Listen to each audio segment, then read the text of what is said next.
Why does a feeling of hopelessness arise usually?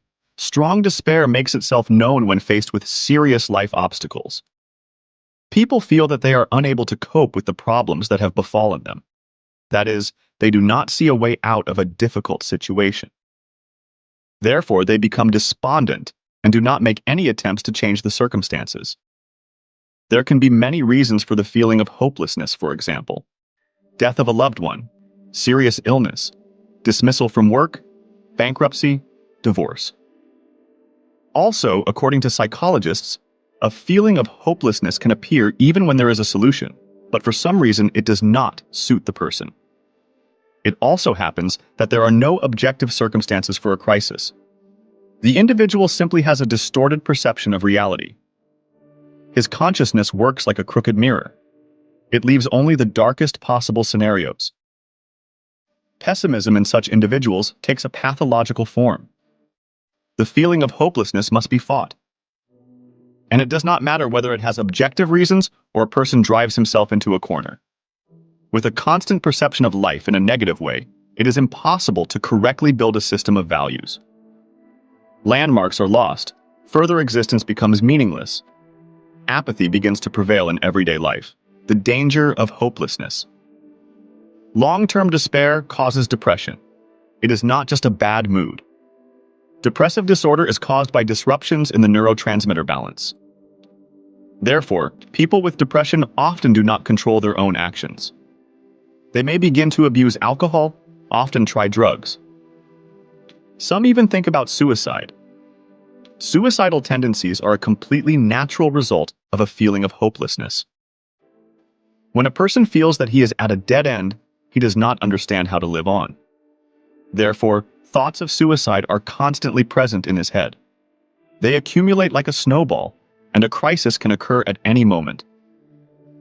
Therefore, you cannot ignore the depressed mood of loved ones.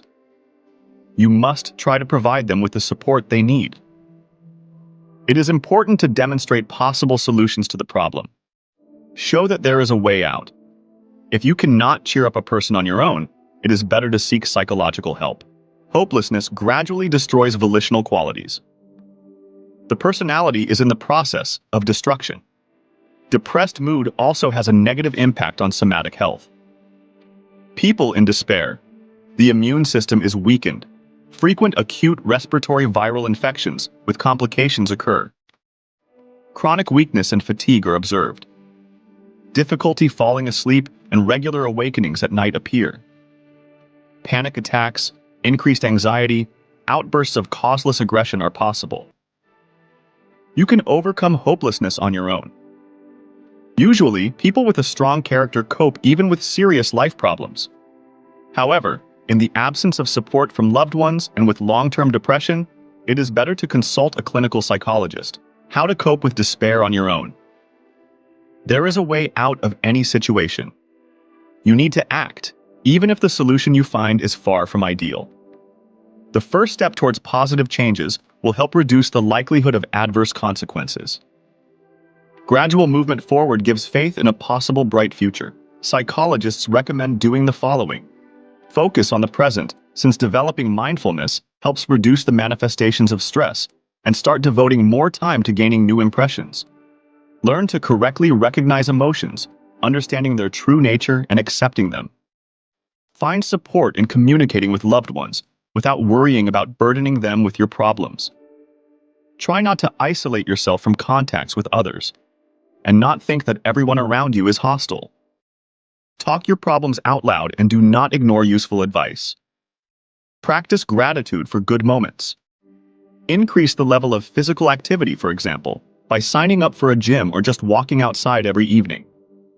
Learn a new interesting hobby that will distract you from gloomy thoughts. Don't dive deep into self-reflection.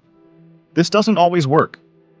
If you can't overcome hopelessness on your own, the best solution would be to go to a mental health specialist. How professionals work. Specialists do not try to change external circumstances in the lives of patients. The reasons for hopelessness are usually hidden inside. Therefore, they conduct large-scale work with the subconscious of clients. During psychotherapeutic sessions, they teach people to abstract themselves from their own experiences. help them to start thinking logically. Thanks to this, it is possible to determine the real scale of the tragedy of what is happening. Analytical abilities are well activated with the help of the comparative method. Psychologists offer the patient to compare their difficult circumstances with the life of another person, or even a hero from a movie. There are many examples of a strong spirit. They contribute to activation of internal resources, gaining hope for happiness, increasing motivation for the further fight against depression. A detailed analysis allows you to see not only the gloomy events, but also the pleasant moments of life. For example, a person lost his job and fell into despondency because of it, and his neighbor's wife recently died in an accident. He compares the two situations and understands that there is something in his life that needs to be appreciated and worth moving forward for. A detailed examination of problems often helps to find a way out of situations that previously seemed insoluble. Some patients subconsciously do not try to cope with hopelessness. They are afraid to change their lives. Deep down, they feel comfortable if others pity them. They have no desire to take responsibility. For example, a person complains about the lack of income. He constantly goes to interviews, but employers refuse him. The reason for this may be a subconscious fear of working every day or fear of not coping with professional responsibilities. Such circumstances are successfully worked through during a psycho-correctional course. Some patients are recommended by psychologists to visit an orphanage or hospice as volunteers. Visual comparison often helps to understand the extent of their own problems. In addition to psychotherapy, doctors sometimes prescribe medications to stabilize mood. These can be antidepressants. They normalize the synthesis of neurotransmitters in the brain. Due to this, anxiety decreases, the psycho-emotional background stabilizes, and the feeling of hopelessness disappears.